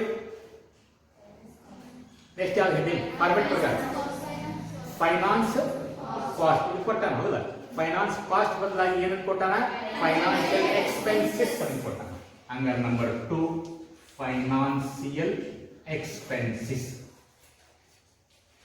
ಅಮೌಂಟ್ ಬರೀಬೇಕು. ಎಂಪ್ಲಾಯೀಸ್ ಬೆನಿಫಿಟ್ ಎಕ್ಸ್ಪೆನ್ಸಿವ್ 2016 ಒಳಗೆ ಎಷ್ಟಿತ್ತು ನೋಡ್ರಿ, 5,95,000. ಇದಕ್ಕೆ ಇಲ್ಲಿ ಲೈನ್ ಹೇಳ್ಬಿಡ್ರಿ ಗ್ಯಾಸ್. ಟೋಟಲ್ 5,95,000 ಇತ್ತು. ಈ ವರ್ಷ ಎಷ್ಟೈತಿ, 6,15,000 ಐತಿ. ಈ ವರ್ಷ 6,15,000 ಐತಿ. ಅರ್ಥ ಆಗ್ತದೆ? ಏನು ಮಾಡ್ತಾ ನೀವು ಕ್ವಶನ್ ಕೊಟ್ಟಿದ್ಲಿ ಬರೀ ಅಷ್ಟೇ, ಕಾಪಿ ಮಾಡಾಕ್ತೀರಿ. ಇನ್ನು ನಾವು ಸೊಲ್ಯೂಷನ್ ಹೋಗೇ ಇಲ್ಲ, ಹೌದಲ್ಲ? ಇದಕ್ಕೆ 100 ಮಾರ್ಕ್ಸ್, ಅರ್ಧ ಅವರೇ ಮಾಡ್ಯಾರ, 6 ಮಾರ್ಕ್ಸ್ ಅವರೇ ಮಾಡ್ಯಾರ. ಇಷ್ಟು ಬರೋದು ಬಂದ್ರು ವ್ಯಾಲ್ಯೂಯೇಷನ್ ಮಾಡುವಾಗ ಪಾಪ ಅವ್ರು ಒಳ್ಳೆಯದಿದ್ರು ಅಂದ್ರೆ ಇದಕ್ಕೆ ಒಂದು 3-4 ಮಾರ್ಕ್ಸ್ ಹಾಕಿ ಆ್ಯಕ್ಚುಲಿ ಹಾಕ್ಬಾರ್ದು, ಯಾಕಂದ್ರೆ ರೆಡಿ ಕೊಟ್ಟಿದ್ದೆ, ಇದು ಕ್ವಶನ್ ಬರ್ದಿಲ್ಲ, ನೀನು ಬರ್ದಿಲ್ಲ, ಆದರೂ ಹಾಕ್ತಾರೆ. ಸೊ ಅದ್ರ ಸಲುವಾಗಿ ಇನ್ನು ನಾವು ಸೊಲ್ಯೂಷನ್ ಸ್ಟಾರ್ಟ್ ಮಾಡಿಲ್ಲ, ಕ್ವಶನ್ ಬರಾಕಿರ್ತೀವಿ. ಓಕೆ, ನೆಕ್ಸ್ಟ್ ಏನು ನೋಡ್ರಿ, ಫಾರ್ಮೆಟ್ ಪ್ರಕಾರ ಏನ್ರಿ? ಬಾ ಬರೀ ಫೈನಾನ್ಸಿಯಲ್ ಎಕ್ಸ್ಪೆನ್ಸಸ್ ಅಮೌಂಟ್ ಎಷ್ಟೈತಿ? 12,700 ಲಾಸ್ಟ್ ಇಯರ್. ಹೌದಲ್ಲ? ಹಾ ನೋಡ್ರಿ, ಕೆಳಗೆ ಮ್ಯಾಗ ಹೌದಲ್ಲ, ನಾ ಹೇಳಿದ್ದೆ ಆರ್ಡರ್ ಚೇಂಜ್ ಮಾಡ್ತಾ ಅಂತ ಹೇಳ್ದೆ. ಹಂಗಾಗಿ ಹೇಳಿ ಫಿಗರ್ ಎಷ್ಟು? 23,000. 23,000. ನೆಕ್ಸ್ಟ್ ಎಷ್ಟು? 24. ನೋಡಿ, ಜಸ್ಟ್ ಸಿಂಪಲ್ ಚೇಂಜ್ ಮಾಡೋಣ. ಓಕೆ, ಇದು ಲಕ್ಷ ಇರ್ಬೇಕು ನಮಗೆ. ತಗೊಂಡೋಗಿ ಒಮ್ಮಕ್ಲೆ ಫೈನಾನ್ಷಿಯಲ್ ಎಕ್ಸ್ಪೆನ್ಸ್ ಅಂದ್ರೆ ಮ್ಯಾಲೆ ಬರಲಿಕ್ಕೆ ಬರೋದಿಲ್ಲ, ಆರ್ಡರ್ ಪ್ರಕಾರ ಬರಬೇಕು. ಓಕೆ, ಫೈನಾನ್ಷಿಯಲ್ ಕಾಸ್ಟ್ ಆದ್ಮೇಲೆ ನೆಕ್ಸ್ಟ್ ಯಾವ್ದು ನೋಡಿ ಹೇಳಿ? Depreciation and amortisation. ಇಲ್ಲಿ ಕೊಟ್ಟಾನ ಡಿಪ್ರಿಸಿಯೇಷನ್ ಅಂತ ಹೇಳಿ. ಸೊ ಅದಕ್ಕಾಗಿ ಮೂರನೇದ್ದು ಡಿಪ್ರಿಸಿಯೇಷನ್ ಅಂತ ಅಷ್ಟೇ ಬರೀಬೇಕಾದ್ರೆ, ಅಂಡ್ ಅಮರ್ಟೈಸೇಷನ್. ಡಿಪ್ರಿಸಿಯೇಷನ್ ಅಂಡ್ ಅಮರ್ಟೈಸೇಷನ್ ಎಷ್ಟಾಗ್ತದೆ? ಅಮೌಂಟ್ ಎಷ್ಟು ನೋಡ್ರಿ? 12,700. ನೆಕ್ಸ್ಟ್ 12,500. ಓಕೆ, ಆಮೇಲೆ ಫಾರ್ಮೆಟ್ ಪ್ರಕಾರ ಯಾವ ಅದರ್ ಎಕ್ಸ್ಪೆನ್ಸಸ್ ಕೊಟ್ಟ? ಸ್ವಲ್ಪ ಬರ್ಕೊಡ್ರಿ. 4 ಅದರ್ ಎಕ್ಸ್ಪೆನ್ಸಸ್. ಅದರ್ ಎಕ್ಸ್ಪೆನ್ಸಸ್ ಎಷ್ಟೈತ್ರಪ್ಪ? 1,500. ಆಮೇಲೆ 2,000. ಬರೀ 4 ಬಂದು ಎಕ್ಸ್ಪೆನ್ಸಸ್. ಫಾರ್ಮೆಟ್ ಒಳಗೆ ಎಷ್ಟು ಅದಾವ? 7 ಅದಾವ, ಹೌದಲ್ಲ? ಸೊ 3 ಸ್ಕಿಪ್ ಮಾಡಿದ್ವಿ. 3 ಬರೋದು ತಪ್ಪಿಲ್ಲ, 3 ಬರಿಬೇಕು. ಫಿಗರ್ಸ್ ಕೊಟ್ಟಿಲ್ಲ, ವ್ಯಾಲ್ಯೂಸ್ ಕೊಟ್ಟಿಲ್ಲ, ಕ್ಯಾಶ್ ಹಾಕ್ಬೋದು. ಓಕೆ, ಮತ್ತೆ ಇಲ್ಲ ನಿಮ್ಗೆ ಪರ್ಫೆಕ್ಟ್ ಆಗಿತ್ತು ಅಂದ್ರೆ ನೀವೇನ್ ಮಾಡಬೇಕು? ಎಷ್ಟು ಬೇಕು ಅಷ್ಟೇ ಬರೀಬೇಕು. ಇನ್ನು ಟೋಟಲ್ ಮಾಡ್ರಿ. ಇದನ್ನ ಟೋಟಲ್ ಮಾಡಿದ್ರೆ ಎಷ್ಟಾಗ್ತದೆ ನೋಡಿ? ಎಷ್ಟು? 32,200. ಅದು ಅವನ ಮಾಡ್ಯಾನ, ನೀವು ಮಾಡ್ಯಾನ ಟೋಟಲ್, ಅದು ಅವನ ಮಾಡ್ಕೊಟ್ಟಾನ, ಹೌದು? 6,32,200. ಆಮೇಲೆ 6,53,500. ಸೊ ಈಗ ನಾವು ಕರಿತೀವಿ total expenses. Total expenses B ಅಂತ ಕೊಡ್ತೀವಿ. ಈಗ ನಾವೇನ್ ಕಂಡಿದ್ದೀವಿ? ಪ್ರಾಫಿಟ್ ಬಿಫೋರ್ ಟ್ಯಾಕ್ಸ್, ಹೌದು? Profit before tax. Profit before tax. ಹಾಗಾದ್ರೆ ಪ್ರಾಫಿಟ್ ಬಿಫೋರ್ ಟ್ಯಾಕ್ಸ್ ಕಂಡುಹಿಡಿಬೇಕಾದ್ರೆ ಏನ್ ಮಾಡಬೇಕು? ಟೋಟಲ್ ರೆವೆನ್ಯೂ ಒಳಗೆ ಟೋಟಲ್ ಎಕ್ಸ್ಪೆನ್ಸಸ್ ಅನ್ನ ಕಳಿಬೇಕು, ಹೌದಲ್ಲ? ಅಂದ್ರೆ ಎ ಒಳಗೆ ಬಿ ಅನ್ನ ಕಳಿಬೇಕು. A minus B. ಹಂಗಾರೆ 2016 ಒಳಗೆ ಟೋಟಲ್ ರೆವೆನ್ಯೂ ಎಷ್ಟಿತ್ತು? 7,01,200 ಇತ್ತು. ಟೋಟಲ್ ಎಕ್ಸ್ಪೆನ್ಸಸ್ ಎಷ್ಟಿತ್ತು? 6,32,200. ಸೊ 7,01,200 ಒಳಗೆ 6,32,200 ಕಳೆದ್ರೆ ಎಷ್ಟು ಬಂತು? ಅದನ್ನು ಅವನೇ ಕೊಟ್ಟ, ನೀವು ಮಾಡೋ ಅವಶ್ಯಕತೆ ಇಲ್ಲ. 69,000. ಅದೇ ತರ 2017 ಒಳಗೆ ಎಷ್ಟಿದಪ್ಪ? 8,08,000 ಇತ್ತು ಟೋಟಲ್ ರೆವೆನ್ಯೂ. ಅದರೊಳಗೆ ಎಕ್ಸ್ಪೆನ್ಸಸ್ ಕಳೀರಿ. 6,53,500 ಕಳೆದ್ರೆ ಎಷ್ಟು ಬಂತು? 1,54,000. ಅದ್ರೆ ಮತ್ತೆ ಟ್ಯಾಕ್ಸ್ ಎಷ್ಟು ಅಂತ ಕೊಟ್ಟಿಲ್ಲ, ನಾವು ಬರೆಯೋ ಅವಶ್ಯಕತೆ ಇಲ್ಲ. ಆಮೇಲೆ ನೆಟ್ ಪ್ರಾಫಿಟ್ ಕೊಟ್ಟಿಲ್ಲ, ಬರೆಯೋ ಅವಶ್ಯಕತೆ ಇಲ್ಲ. ಸೊ ಇಲ್ಲಿ ಏನಾಗ್ತಪ್ಪ ಅಂತಂದ್ರೆ ಅವ್ನು ಕೊಟ್ಟಂತ ಮಾಹಿತಿಯನ್ನ ನೀವು ರೀಅರೇಂಜ್ ಮಾಡಿ ಬರೀದ್ರಿ ಅಷ್ಟೇ. ಒಂದು ಇಲ್ಲಿ ಎಡವಟ್ ಮಾಡಿದ್ದ, ಹೌದಲ್ಲ? ಸೊ ಅದನ್ನ ಹೆಚ್ಚು ಕಡಿಮೆ ಮಾಡಿ ಮೇಲೆ ಕೆಳಗೆ ನ್ಯಾಯ ಮಾಡಿದ, ನಾವು ಅದನ್ನ ಅರೇಂಜ್ ಮಾಡಿ ಬರೀತೀವಿ. ಇನ್ನು ನೆಕ್ಸ್ಟ್ ಬಂದ್ವಿ ಮೂರನೇ ಕಾಲಮ್. 4ನೇ ಕಾಲಮ್ ಯಾವುದು? Absolute increase or decrease. ಆಗಲೇ ನಾನು ಎಕ್ಸಾಂಪಲ್ ಒಳಗೆ ಹೇಳಿದ್ದೆ, ಹೋದ ವರ್ಷ 180 ಜನ ಪಾಸ್ ಆಗಿದ್ರು, ಈ ವರ್ಷ 160 ಜನ ಪಾಸ್ ಆಗಿದ್ದಾರೆ. ಹಾಗಾದ್ರೆ 20 ವ್ಯತ್ಯಾಸ. ಇನ್ಕ್ರೀಸ್ ಆಗ ಡಿಕ್ರೀಸ್ ಆಗ? ಡಿಕ್ರೀಸ್ ಆಗ. ಸೊ ಅದೇ ತರ ನಾವು ಇಲ್ಲೇನ್ ಮಾಡಬೇಕು? ಪ್ರತಿಯೊಂದು ಏನ ಐಟಮ್ಸ್ ಕೊಟ್ಟಂಗ ಅದನ್ನ ಕಂಪೇರ್ ಮಾಡಬೇಕು. 2016 ಒಳಗೆ ಎಷ್ಟಿತ್ತು, ಈಗ 17 ಒಳಗೆ ಎಷ್ಟಿತ್ತು, ಕಂಪೇರ್ ಮಾಡಿ ಆ ಡಿಫರೆನ್ಸಸ್ ಅನ್ನ ಇಲ್ಲಿ ಬರೀತೀವಿ. ಸೊ ಇದಕ್ಕೆ ನಾವು ಕೇಳ್ತೀವಿ absolute increase or decrease. Exact ಎಷ್ಟು ಇನ್ಕ್ರೀಸ್ ಆಯ್ತು ಅಥವಾ ಎಷ್ಟು ಡಿಕ್ರೀಸ್ ಆಯ್ತು ಹೇಳಿ ನೋಡೋಣ.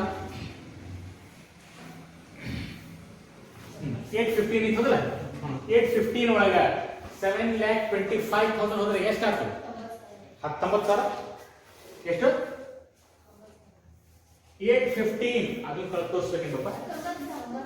8 lakh ಒಂದು ತೋರಿಸಿ ನೋಡ್ರಿ. 8,15,000 ಈ ವರ್ಷದ ಫಿಗರ್ಸ್ ಒಳಗೆ ಏನ್ ಮಾಡ್ಬೇಕಪ್ಪ ಅಂತಂದ್ರೆ ನೀವು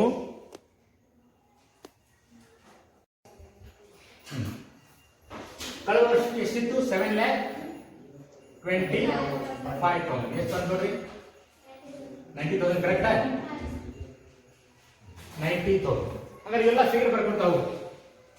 90,000 ಡಿಫ್ರೆನ್ಸ್ ಎಷ್ಟು ಬಂತು ನೋಡಿ. ಪ್ಲಸ್ ಅಂದ್ರೆ ಇನ್ಕ್ರೀಸ್ ಆದ್ರೆ ಫುಲ್ ಆಗಿದ್ರಿ, ಓಪನ್ ಇದ್ರಿ. ಮೈನಸ್ ಬಂತು ಅಂದ್ರೆ ಏನ್ ಮಾಡ್ರಿ? ಬ್ರಾಕೆಟ್ ನಾಗಿದ್ರಿ. ಓಕೆ. ಆಮೇಲೆ ನೆಕ್ಸ್ಟ್ ಕಳೆದ ವರ್ಷ, ಹೋದ ವರ್ಷ 25,000 ಇತ್ತು. ಈ ವರ್ಷ ಎಷ್ಟೈತಿ? 15,000 ಇತ್ತು. ಹೌದಲ್ಲ? ಕಳೆದ ವರ್ಷ 25,000 ಇತ್ತು, ಈ ವರ್ಷ 15,000. ಅಂದ್ರೆ ವ್ಯತ್ಯಾಸ ಎಷ್ಟಾಯ್ತು? 10,000 ರೂಪಾಯಿ ವ್ಯತ್ಯಾಸ. ಇನ್ಕ್ರೀಸ್ ಆಯ್ತು ಡಿಕ್ರೀಸ್ ಆಯ್ತು? ಡಿಕ್ರೀಸ್ ಆಯ್ತು. ಅಂದ್ರೆ ಬ್ರಾಕೆಟ್ ಆಗಿದೆ 10,000 ರೂಪಾಯಿ ಮೈನಸ್ ಫಿಗರ್.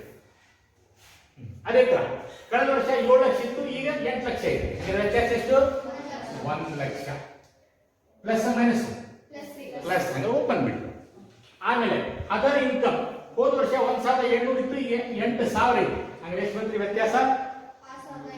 6,800 ರೂಪಾಯಿ. Plus minus? ಪ್ಲಸ್ ಅಂದ್ರೆ ಓಪನ್ ಬಿಟ್ಟು. ಓಕೆ. ಆಮೇಲೆ 7,01,200 ಹೋದ ವರ್ಷ, ಈ ವರ್ಷ ಎಷ್ಟೈತಿ? 8,08,000. ವ್ಯತ್ಯಾಸ ಎಷ್ಟಾಯ್ತು? ಜಲ್ದಿ ಹೇಳು. ಎಷ್ಟು? 1,06,800. 1,06,800. Plus minus? ಮೈನಸ್. ಈ ವರ್ಷ ಜಾಸ್ತಿ ಇದ್ರೆ ಪ್ಲಸ್. ಯಾವಾಗ ನೆನಪಿಟ್ಕೊಡ್ರಿ, ಕಳೆದ ವರ್ಷಕ್ಕಿಂತ ಈ ವರ್ಷ ವ್ಯಾಲ್ಯೂಸ್ ಜಾಸ್ತಿ ಇತ್ತು ಅಂದ್ರೆ ಪ್ಲಸ್. ಓಕೆ. ನೆಕ್ಸ್ಟ್ ಬಂತು ಯಾವುದು? Employees benefit expenses. ಹೋದ ವರ್ಷ 595, ಈಗ 650. ಅಂದ್ರೆ ಎಷ್ಟು ವ್ಯತ್ಯಾಸ ಆತ್ರಿ? 20,000 ರೂಪಾಯಿ. ಬರೀ 20,000 ರೂಪಾಯಿ. Plus minus? ಪ್ಲಸ್. ಓಪನ್. ಆಮೇಲೆ ಫೈನಾನ್ಸ್ ಎಕ್ಸ್ಪೆನ್ಸಸ್ 23 ಇತ್ತು, 24. ಎಷ್ಟು ಅಂದ್ರೆ ವ್ಯತ್ಯಾಸ? 1,000 ರೂಪಾಯಿ. Plus minus? ಪ್ಲಸ್. ಓಪನ್ ಬಿಡಿ. ಆಮೇಲೆ ಡಿಪ್ರಿಸಿಯೇಷನ್ ಅಂಡ್ ಅಮರ್ಟೈಸೇಷನ್ 12,700 ಇತ್ತು, 12,500. ಮೈನಸ್ 200. ಅಂದ್ರೆ ಏನ್ ಮಾಡ್ಬೇಕು? ಬ್ರಾಕೆಟ್ ನಾಗಿರ್ಲಿ. ಬ್ರಾಕೆಟ್ ನಾಗಿರ್ಲಿ ಅಂತಂದ್ರೆ ಮೈನಸ್ ಫಿಗರ್ ಕಡಿಮೆ ಆಗಿರ್ಲಿ. ನೆಕ್ಸ್ಟ್ ಅದರ್ ಎಕ್ಸ್ಪೆನ್ಸಸ್ 1,500 ಇತ್ತು, ಈಗ 2,000 ಆಗಿರ್ಲಿ. ಅಂದ್ರೆ ಏನಾದ್ರು 500 ರೂಪಾಯಿ. Plus minus? ಪ್ಲಸ್. ಓಪನ್. ಇನ್ನ 6,32,200, 6,53,500 ಕಂಪೇರ್ ಮಾಡಿ. ಅಂದ್ರೆ ಈ ವರ್ಷದ ಫಿಗರ್ 6,53,500, ಅದರೊಳಗೆ 6,32,200 ಅನ್ನ ಲೆಸ್ ಮಾಡಿ. ಎಷ್ಟು ಬಂದ್ರಿ? 21,300. ಕರೆಕ್ಟ್. 21,300. ಇನ್ನ ಹೋದ ವರ್ಷ 69,000 ಇತ್ತು ಪ್ರಾಫಿಟ್ ಬಿಫೋರ್ ಟ್ಯಾಕ್ಸ್, ಈ ವರ್ಷ 1,54,000 ಐತಿ. ಅಂದ್ರೆ 1,54,000 ಒಳಗೆ 69 ಹೋತಂದ್ರೆ ಎಷ್ಟು ಐತ್ರಿ? 85,000. 85,000. ಇದು ಏನಿದು? ಇದು ಅಬ್ಸಲ್ಯೂಟ್ ಇನ್ಕ್ರೀಸ್ ಆರ್ ಡಿಕ್ರೀಸ್. ನಾವು ಹೋದ ವರ್ಷದ ಫಿಗರ್ಸ್ ಜೊತೆಗೆ ಈ ವರ್ಷದ ಫಿಗರ್ಸ್ ಅನ್ನ ಕಂಪೇರ್ ಮಾಡಿದಾಗ ಎಕ್ಸಾಕ್ಟ್ ಆಗಿ ಎಷ್ಟು ಇನ್ಕ್ರೀಸ್ ಆಯ್ತು ಎಷ್ಟು ಡಿಕ್ರೀಸ್ ಆಯ್ತು ಇನ್ ಫಿಗರ್ಸ್. ಈಗ ಇದು ಅಷ್ಟು ಕನ್ವಿನ್ಸಿಂಗ್ ಇಲ್ಲ. ಇದನ್ನ ನೋಡಿದ್ರೆ ಗೊತ್ತಾಗೋದಿಲ್ಲ ಅಷ್ಟು. ಫಾರ್ ಎಕ್ಸಾಂಪಲ್ ಸಪೋಸ್ ಉದಾಹರಣೆ ಕೊಡ್ತೀನಿ. ಹೋದ ವರ್ಷ ನಮ್ಮ ಕಾಲೇಜ್ ಒಳಗೆ 200 ಮಕ್ಕಳು ಹೋದ ವರ್ಷ ನಮ್ಮ ಕಾಲೇಜ್ ಒಳಗೆ 160 ಹುಡುಗರು ಪಾಸ್ ಆಗಿದ್ರು. ಈ ವರ್ಷ ನಮ್ಮ ಕಾಲೇಜ್ ಒಳಗೆ 90 ಹುಡುಗರು ಪಾಸ್ ಆಗಿದ್ರು. ಹಾಗೆ ಡಿಫ್ರೆನ್ಸ್ ಎಷ್ಟಾಯ್ತು? ಎಷ್ಟು? 70 ಹುಡುಗರು ಡಿಫ್ರೆನ್ಸ್ ಆಗ್ತದಲ್ಲ. ಹೋದ ವರ್ಷ 160 ಹುಡುಗರು ಪಾಸ್ ಆಗಿದ್ರು, ಯಾಕಂದ್ರೆ ಕೋವಿಡ್ ಇತ್ತು, ಹೌದಲ್ಲ. ಈ ವರ್ಷ 90 ಹುಡುಗರು ಪಾಸ್ ಆಗ್ಯಾರ. ಹಂಗಾರೆ ಎಷ್ಟು ಕಡಿಮೆ ಆಗ್ತದೆ? 70 ಹುಡುಗರು ಕಡಿಮೆ ಆಗ. ಈಗ ನೋಡಿದ್ರೆ ಏನಿಸ್ತು, ಅಯ್ಯೋ ಹೋದ ವರ್ಷ 160 ಪಾಸ್ ಆಗಿದ್ರು, ಈ ವರ್ಷ ಬರೀ 90 ಅಂತಾರೆ. ಕೊಬ್ಬರು ಜನ ನೋಡಿದವ್ರು ಏನಂತಾರೆ, ಬರೀ 90 ಹುಡುಗ ಪಾಸ್ ಆಗ್ಯಾರ ಸತ್ತೆ, 70 ಹುಡುಗ ಕಡಿಮೆ ಆಗ್ಯಾರಲ್ಲೋ ಅಂತೇಳಿ. ಅಂದ್ರೆ ಮಿಸ್ಲೀಡಿಂಗ್ ಆಗ್ತದೆ. ಸೊ ಈ ಅಬ್ಸಲ್ಯೂಟ್ ಫಿಗರ್ಸ್ ನಾವು ನೋಡಿದ್ರೆ ಅಷ್ಟು ಕ್ಲಿಯರ್ ಕಟ್ ಐಡಿಯಾ ಬರೋದಿಲ್ಲ. ಸೊ ಅದಕ್ಕೆ ನಾವೇನ್ ಮಾಡ್ತೀವಿ, ಇದನ್ನ ಪರ್ಸೆಂಟೇಜ್ ಒಳಗೆ ಕನ್ವರ್ಟ್ ಮಾಡ್ತೀವಿ. ಪರ್ಸೆಂಟೇಜ್ ಒಳಗೆ ಕನ್ವರ್ಟ್ ಮಾಡಿ ಈಗ ನೋಡ್ರಿ ಹೇಳ್ತೀನಿ, ಹೋದ ವರ್ಷ 160 ಹುಡುಗರು ಯಾಕೆ ಪಾಸ್ ಆದ್ರು ಅಂತಂದ್ರೆ, ಹೋದ ವರ್ಷ 200 ಹುಡುಗರು ಇದ್ರು ಪರೀಕ್ಷೆ ಕುಂತರು, 200 ಹುಡುಗರು. ಹಂಗಾರೆ 200ಕ್ಕೆ 160 ಪಾಸ್ ಆದ್ರೆ ಎಷ್ಟು ಪರ್ಸೆಂಟ್ ಪಾಸ್ ಆದಂಗಾತ್ರಿ? ಎಷ್ಟು? ಅಲ್ಲ, 200 ಹುಡುಗರು ಪರೀಕ್ಷೆ ಕುಂತರು, ಪಾಸ್ ಆದವರು 160. ಹಂಗಾರೆ 100ಕ್ಕೆ ಎಷ್ಟಾಯ್ತು?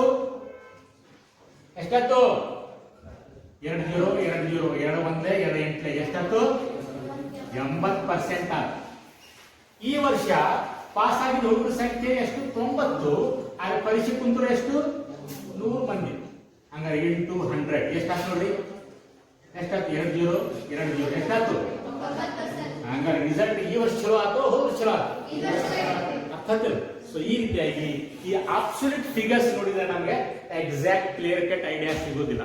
ಸೊ ಅದಕ್ಕೆ ನಾವು ಮಾಡ್ತೀರಪ್ಪ ಅಂದ್ರೆ ಇದನ್ನ ಪರ್ಸೆಂಟೇಜ್ ರೂಪದಲ್ಲಿ ಕನ್ವರ್ಟ್ ಮಾಡ್ತೀವಿ. ಈಗ ಇಲ್ಲಿ ನೋಡಿ, 90,000 ರೂಪಾಯಿ ಇನ್ಕ್ರೀಸ್ ಆಗಿದೆ. ಎಷ್ಟಕ್ಕೆ? 7,25,000 90,000 ರೂಪಾಯಿ ಇನ್ಕ್ರೀಸ್ ಆಗಿದೆ. ಅಂದ್ರೆ 100ಕ್ಕೆ ಎಷ್ಟು ಇನ್ಕ್ರೀಸ್ ಆಯಿತು? ಸೊ ಅದಕ್ಕಾಗಿ ಪರ್ಸೆಂಟೇಜ್ ಹೆಂಗೆ ಕ್ಯಾಲ್ಕುಲೇಟ್ ಮಾಡೋದು ಬರ್ಕೊಂಡು ಕೇಳಿದ್ರೆ ನೋಡ್ರಿ.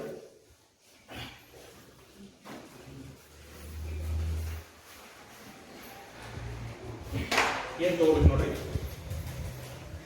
ಪರ್ಸೆಂಟೇಜ್ ಕ್ಯಾಲ್ಕುಲೇಟ್ ಮಾಡೋ ಸಲುವಾಗಿ ಅಬ್ಸಲ್ಯೂಟ್ ಫಿಗರ್ಸ್ ತಗೋಬೇಕು. Absolute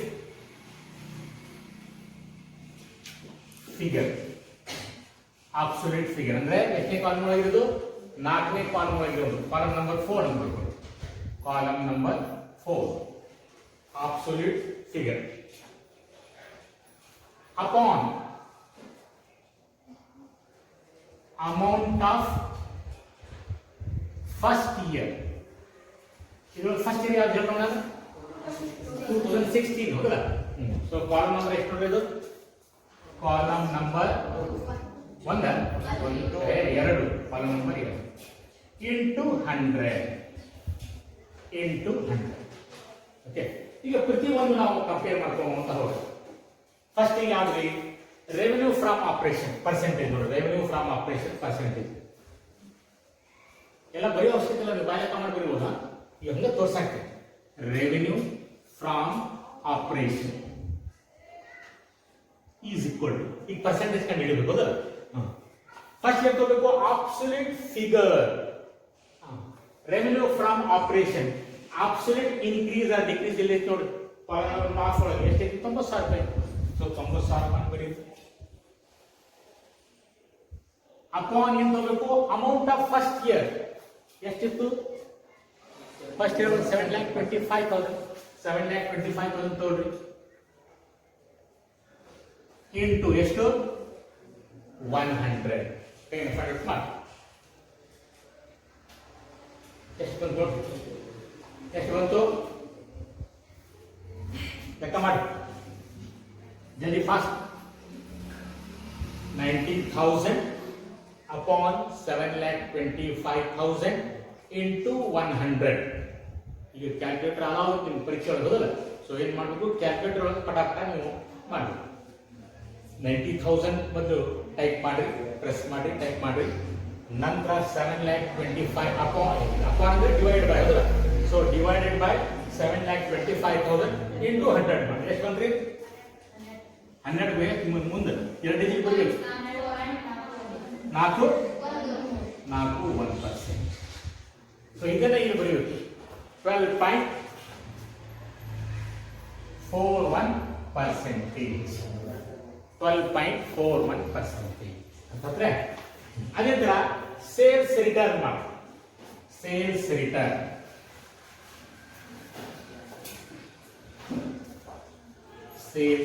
is equal to absolute figure ಎಷ್ಟೈತೆ ನೋಡ್ರಿ? ಸೇಲ್ಸ್ ರಿಟರ್ನ್ ಅಬ್ಸಲ್ಯೂಟ್ ಫಿಗರ್ ಎಷ್ಟೈತಿ? 10,000 ರೂಪಾಯಿ ಅಲ್ಲ, ಮೈನಸ್ ಐತಿ. ಸೊ 10,000 ಮೈನಸ್ ಅಂತ ಬರುತ್ತೆ. ಫಸ್ಟ್ ಇಯರ್ ಫಿಗರ್ ಎಷ್ಟಿದ್ರಪ್ಪ ನೋಡ್ರಿ? First year figure 25,000. ಸೊ 25,000 ಅಂತ ಬರೀ ಇಂಟು 100 ಎಷ್ಟಾಯ್ತು ನೋಡ್ರಿ, ಎಷ್ಟು ಬಂದ್ರಿ 40%, ಕರೆಕ್ಟ್. ಸೊ ಹಂಗಾರೆ -40%. ಸೊ ಇಲ್ಲಿ -40%, 00 ಅಲ್ಲ, 40.00%. ಯಾವ ಎರಡು ಡಿಜಿಟ್ ಬರಬೇಕಾ, ಇದು ಪಾಯಿಂಟ್ ಆದ್ಮೇಲೆ ಎರಡು ಡಿಜಿಟ್ ಕೂಡ ಲಿಮಿಟ್ ಮಾಡಬೇಕು. ದೆನ್ ನೆಕ್ಸ್ಟ್ ಯಾವ್ದು, revenue from operation net. Revenue from operation net. Revenue from operation net ಇಲ್ಲ, revenue from operation net. Absolute figure ಎಷ್ಟೈತಿ, 1 ಲಕ್ಷ. ಸೊ 1 ಲಕ್ಷ ಬರೀರಿ, ಬರ್ಕೊಡ್ರಿ. ಫಸ್ಟ್ ಕ್ವಶನ್ ಇದು ಎಲ್ಲ ಬರ್ಕೊಡ್ರಿ. ಹೆಂಗ್ ಬಂತು ಪರ್ಸೆಂಟೇಜ್ ಅಂತ ಹೇಳಿ ಕನ್ಫ್ಯೂಷನ್ ಮಾಡ್ಕೊಂತಾರೆ ಅವ್ರು, ಗಡಿಬಿಡಿ ಬರುತ್ತೆ. ಪರೀಕ್ಷೆ ಒಳಗೆ ಏನ್ ಮಾಡ್ತಾರೆ ಗೊತ್ತೇ, absolute figure upon second year ಹಾಕ್ಬಿಡ್ತಾರೆ, ತಪ್ಪಾಗ್ಬಿಡ್ತು. ನೆನಪಿಡ್ಬೇಕು ಅಬ್ಸಲ್ಯೂಟ್ ಫಿಗರ್ ಮತ್ತು first year. Absolute figure upon first year into 100 ಅಂತ ಮಾಡಿ. ಹಂಗಾರೆ ರೆವೆನ್ಯೂ ಫ್ರಮ್ ಆಪರೇಷನ್ ನೆಟ್ ಎಷ್ಟೈತಪ್ಪ, revenue from operation net 1 lakh. 1 lakh ಬರೀ, ಅಪಾನ್ ಫಸ್ಟ್ ಇಯರ್ ಫಿಗರ್ ಎಷ್ಟೈತಿ, 7 ಲಕ್ಷ ಐತಿ, ಇಂಟು 100 ಎಷ್ಟಾಯ್ತು ನೋಡ್ರಿ, 14.28%. 14.28%. ಸೊ ಹಾಗಾದ್ರೆ 14.28% ಪರ್ಸೆಂಟೇಜ್ ಬರ್ದಿದ್ರು ನೋಡಿದ್ವಿ. ಯಾಕೆ ಮ್ಯಾಲ್ ಹಾಕಿದ್ದೈತಿ, ಬರಿಬೇಕು, ಬಿಟ್ಬಿಟ್ಟು ಅರ್ಥ ಆಗ್ತದೆ. ಮ್ಯಾಲ್ ಬರೆದ್ರೆ ಬರೆಯೋ ಅವಶ್ಯಕತೆ ಇಲ್ಲ ಪರ್ಸೆಂಟೇಜ್. ನೆಕ್ಸ್ಟ್ ಯಾವುದು, ಅದರ್ ಇನ್ಕಮ್. ಅದೇ ತರ ಮಾಡಿ ಯಾವ್ದವರೆಗೂ 6800 ಅಪಾನ್ 1200. 6800 ಅಪಾನ್ 1200 ಮಾಡಿ ಎಷ್ಟು ನೋಡಿ, ಹೌದಲ್ಲ, 566. 566.67 66. ಅದು 6 ಲಿಮಿಟ್ ಇಲ್ಲ, ಹೌದಲ್ಲ. ಸೊ ಅದಕ್ಕೆ 67 ಮಾಡಬೇಕು. ನೆಕ್ಸ್ಟ್ ಯಾವುದು, ಟೋಟಲ್ ರೆವೆನ್ಯೂ 1,06,800 ಅಪಾನ್ 7,12,000. 7,01,200 ಎಷ್ಟು ಬಂತು ನೋಡಿ, 15.23 ಬರ್ತದೆ. ಅದೇ ತರ ಎಂಪ್ಲಾಯೀಸ್ ಬೆನಿಫಿಟ್ ಎಕ್ಸ್ಪೆನ್ಸಸ್ ಮಾಡ್ರಿ, 20,000 ಅಪಾನ್ 5,95,000. 0 ಪಾಯಿಂಟ್ ಬರ್ತೈತೆ, 3.36%. 3.36%. Next, financial expenses 1,000 upon 23,000. 1,000 upon 23,000. 4.35. ಹೌದಾ? So 4.35. Next, ಯಾವುದು, depreciation and amortization. Depreciation and amortization 200 upon 12,700. 1.57. So 1.57% minus bracket brother. And next, other expenses 500 upon 1,500. ಎಷ್ಟು ಬಂತು ನೋಡ್ರಿ, 33.34 ಆಗ್ತದೆ. 33 ಆಗ್ತದೆ, 5 ಕಡಿಮೆ ಐತಿ. Next, total expenses 21,300 upon 6,32,200 ಮಾಡ್ರಿ. ಎಷ್ಟು, 3.36 37 ಆಗ್ತದೆ, ಹೌದಲ್ಲ. 66 ಐತದು, 6 5ಕ್ಕಿಂತ ಜಾಸ್ತಿ ಇದ್ರೆ ಒಂದು ಜಾಸ್ತಿ ಮಾಡ್ಕೊಳ್ತೀವಿ. ಓಕೆ, 3.37%. ನೆಕ್ಸ್ಟ್ ಯಾವುದು, last one, profit before tax 85,000 upon 69,000. ಎಷ್ಟು ಬಂತು ನೋಡ್ರಿ,